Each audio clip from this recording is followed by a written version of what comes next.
Hello! Hi! I'm Danielle, this is my friend Christy. We are on our way to the Great Sand Dunes National Park.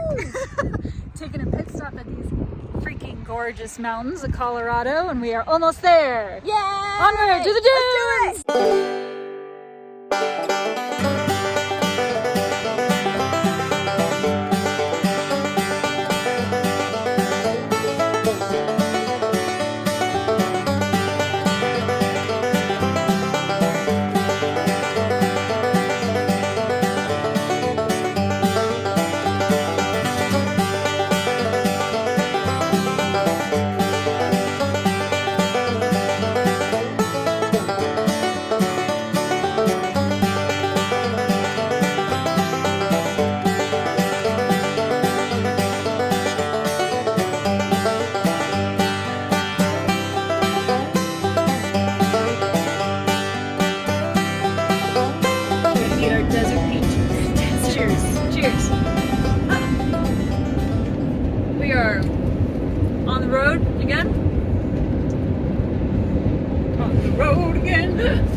Just can't wait to get on the road again.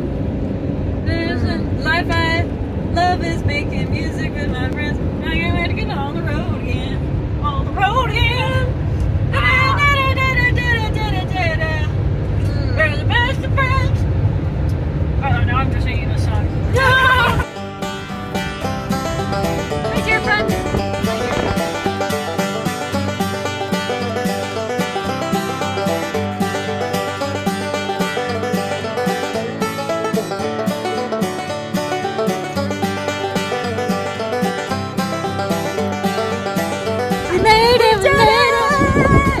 Great sand dunes. Woo! There's a dance.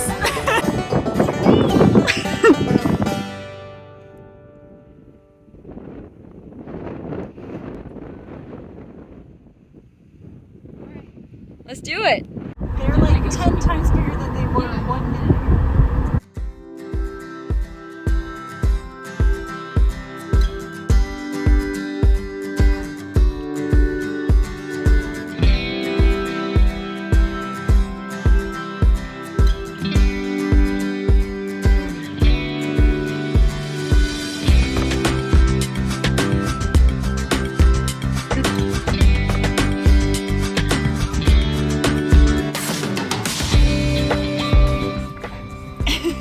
Got your board? I got my board! We're tracking our way to the dunes. To the dunes! To the dunes! To the dunes! Dunes! To the dunes!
That's the hardest thing you've ever done? That could not be true. You are an aerialist.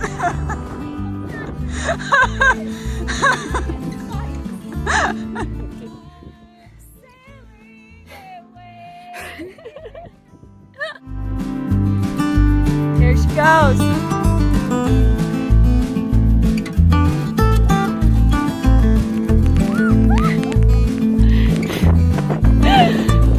Rolling dish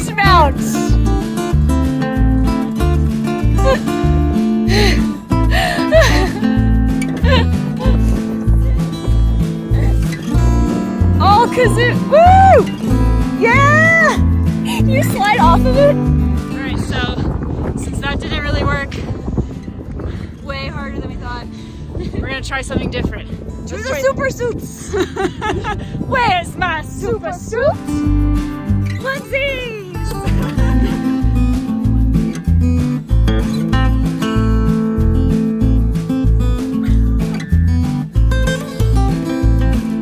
Got my kazoo. Penguins up. Let's do this. All right.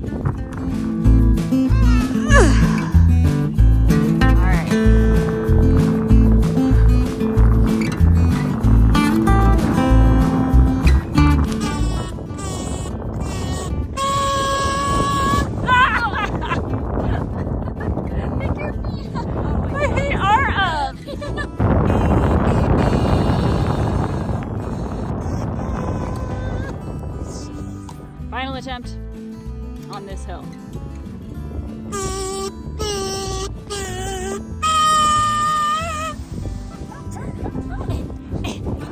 Oh, I'm just sliding off of this. I think me on my butt would be slidier. Especially, I'm a penguin. I should be able to just slide down on my belly. Walk my cute little penguin tail down the dune that I walked all the way up. Let's see how Christy does though on really deep sand on a really tall dune.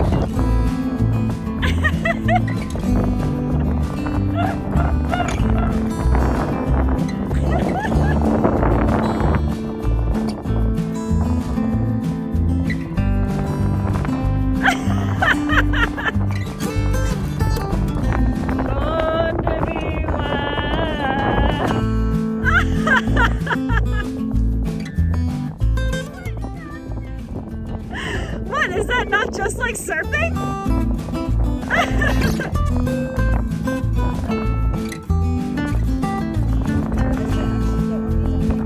A flightless bird takes flight. Oh shit!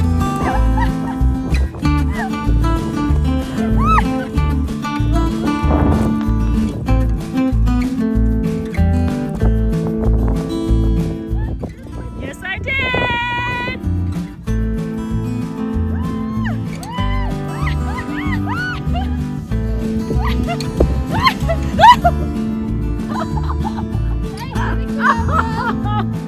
Are you okay?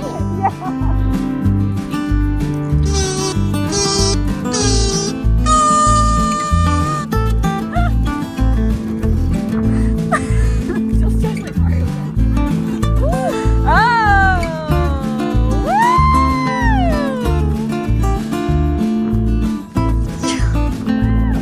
You made it!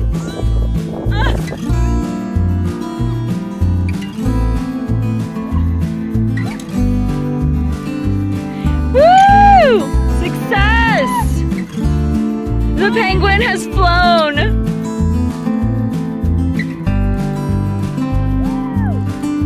You did it!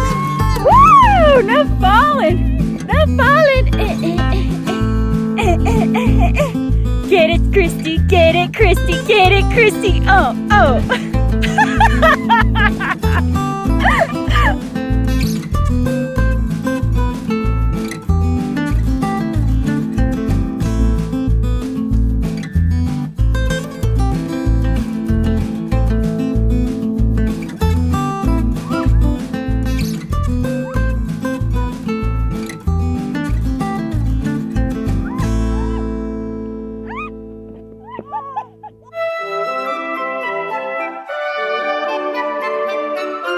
How are you doing? Good. I don't know why I said face first to the sand to stop. You still think that's the hardest thing you've ever done? Yeah. Sandboarding is harder than skydiving. It's harder than snowboarding. It's harder than skydiving? Skiing. So, would you say that sandboarding is like camping? It's intense. Because it's intense! Just like circuses. Oh my god. Wow. Yeah, we did the sand dunes.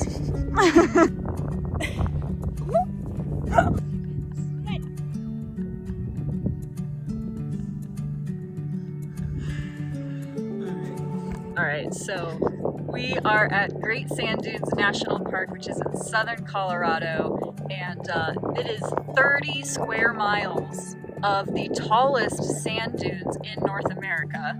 The elevation in this park gets up to 13,600 feet, which is freaking crazy. So you might be wondering why the heck there are sand dunes in the middle of Colorado. Me too. Turns out, the way that all these sand dunes got here is, oh, you're right, I am a hand talker. That's why the selfie stick isn't brisk. The dunes are surrounded by the Sangre de Cristo and the San Juan Mountains. Over the many thousands of years, sand gets created by just erosion of over 200 different kinds of rocks and minerals are like in here. If you go with a microscope, you can see like just all kinds of different colors and stuff. All the sediment, minerals, and rocks up in the mountains over time get eroded down into sand.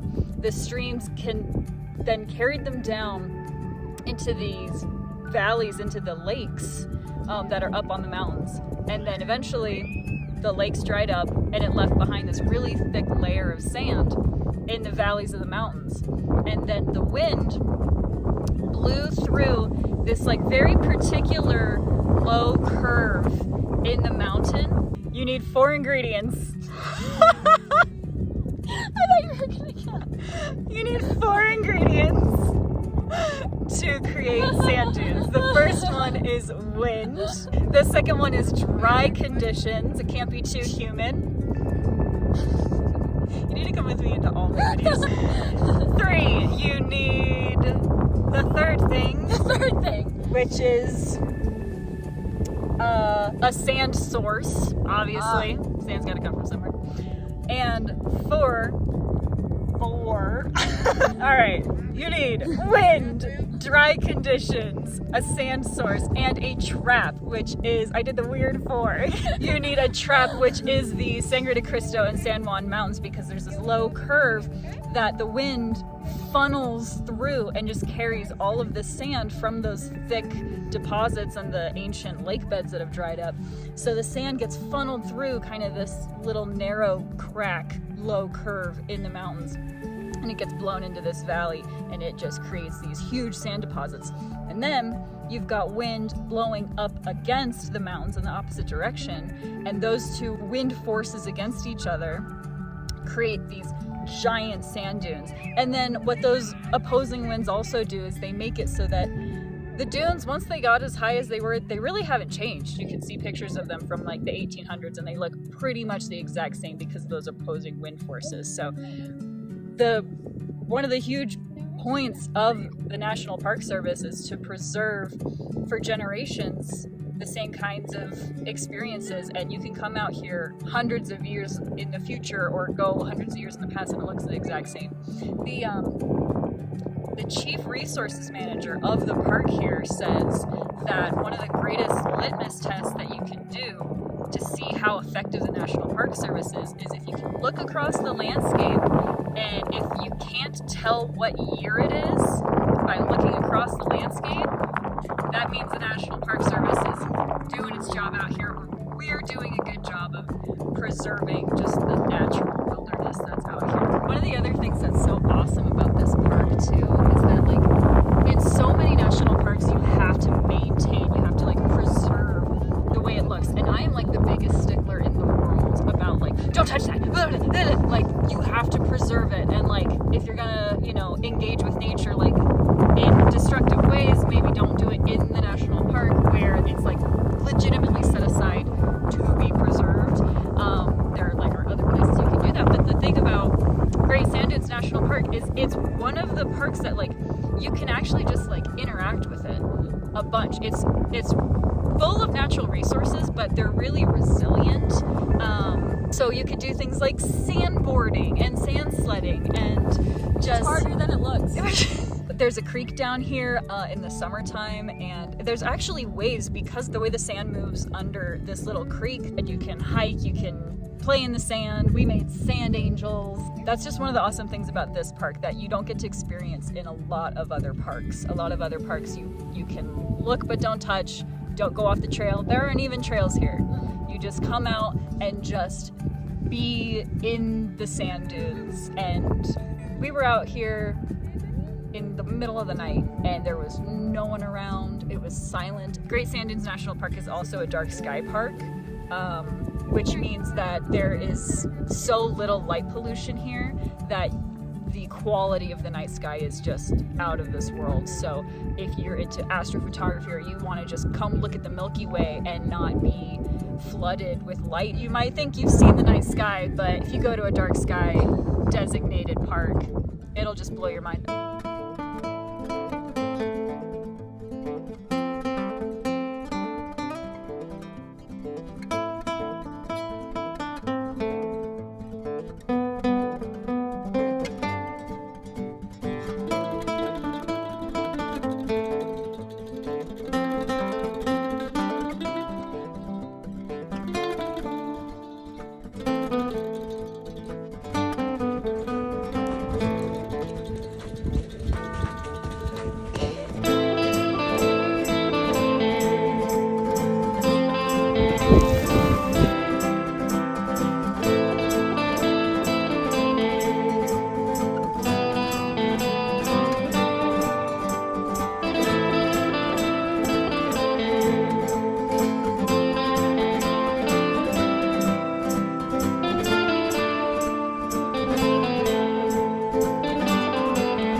Great Sand Dunes National Park has a lot more than wilderness and the dunes. There is some incredible prehistoric history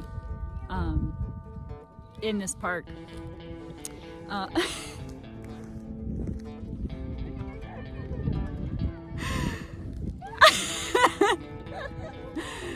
Excellent!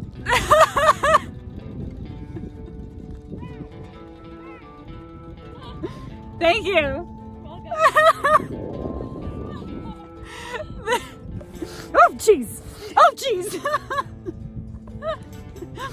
So there are some of the oldest artifacts that we have in North America within the Great Sand Dunes National Park. There are 11,000-year-old prehistoric artifacts from Paleo-Indian traditions. There are some areas here that are very obviously old hunting grounds, prehistoric hunting grounds for a now extinct giant bison that used to be around here.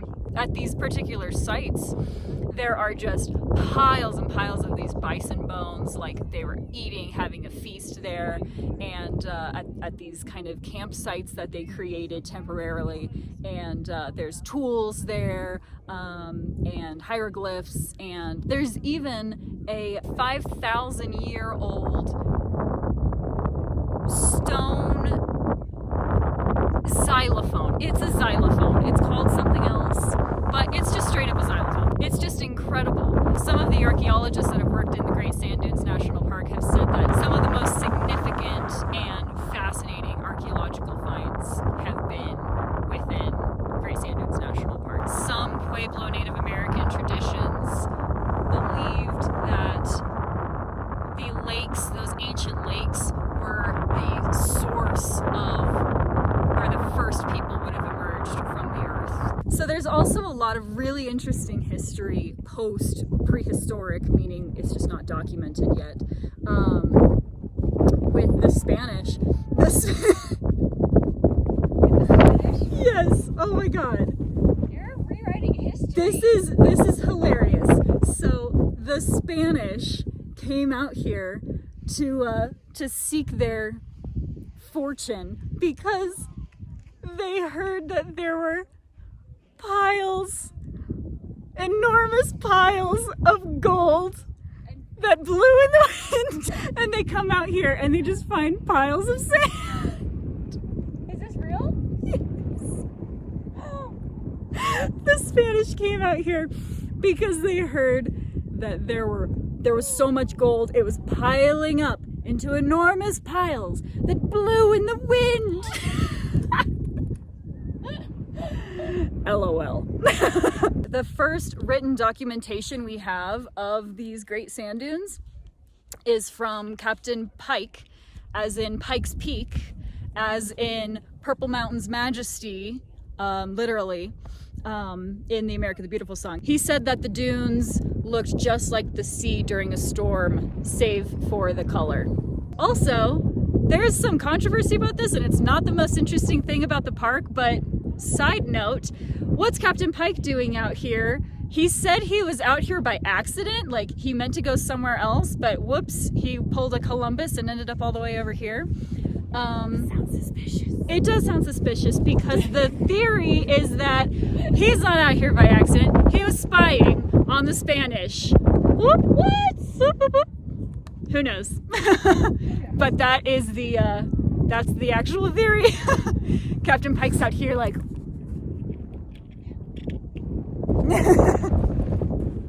Spanish? Are you skulking? Is that your impersonation of Captain Pike? Yes, this is Captain Pike. I'm often confused for him. Shh. Hit the decks! So, some of the animals that live here outside of penguins and sharks are those camel crickets that we saw last night. And in addition to that, look at my beak. Your beak is...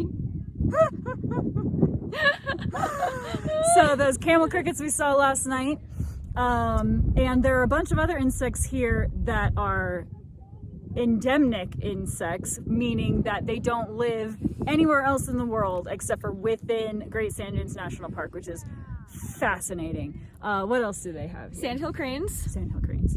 Kangaroo rats. Kangaroo rats. Which can jump 5 feet vertical to get away from their predators. That's as tall as me. I'm 5'1". They'll jump to here. They could attack my face. Wait, we saw those. We saw like a taxidermy one in there. It was like this big. Yeah, but they can jump 5 feet to get away Vertical? from... Yeah, vertical. Oh my god. Yeah, to get away from predators. Buckets. Someone's got hops.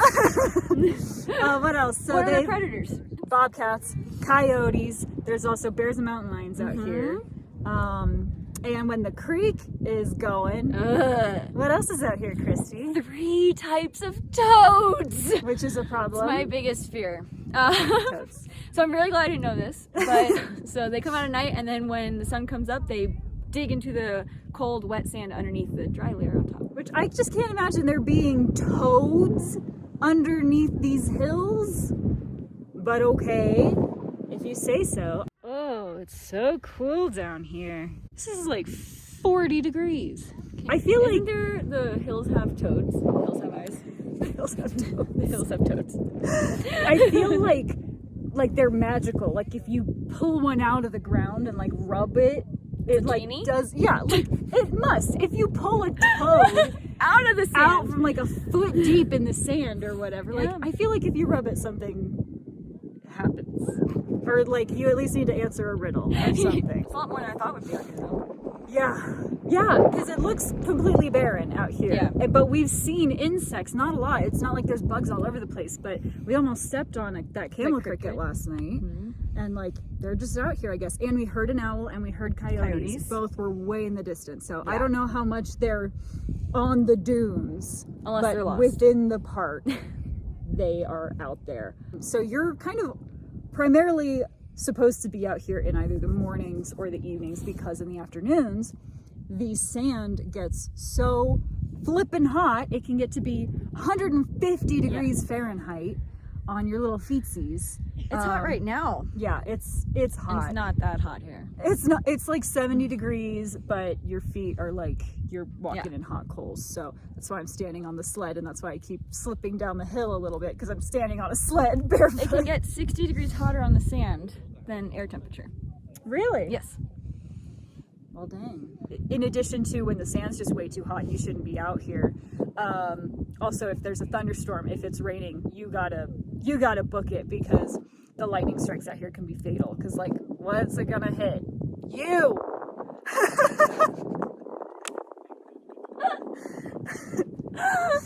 You happy with that? I'm so happy with that. All right, so now that it is the middle of the afternoon and it is hot, let us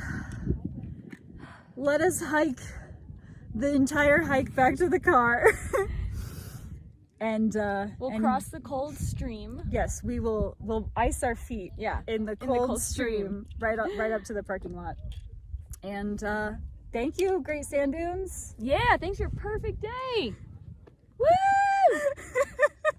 We're leaving with our broken rib cage and our broken shoulder. Thank you.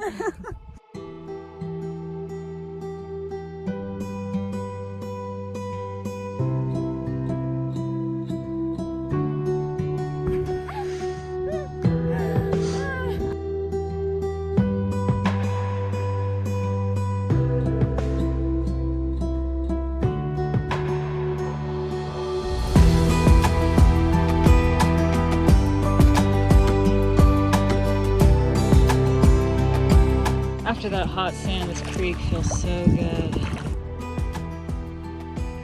If you want to join us for more adventures, or you want to support the nonprofit mission of environmental engagement and education, you can subscribe to our YouTube channel and you can check out naturalwonders.org to support the nonprofit mission and check out memberships and things like that.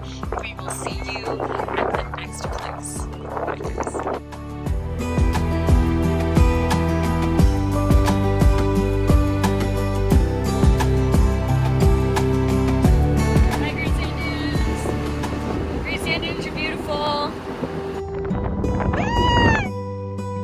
This sticker of a van with the Great Sand Dunes in it. Obviously I had to get that. That's what it's like too. There is that much sand in here.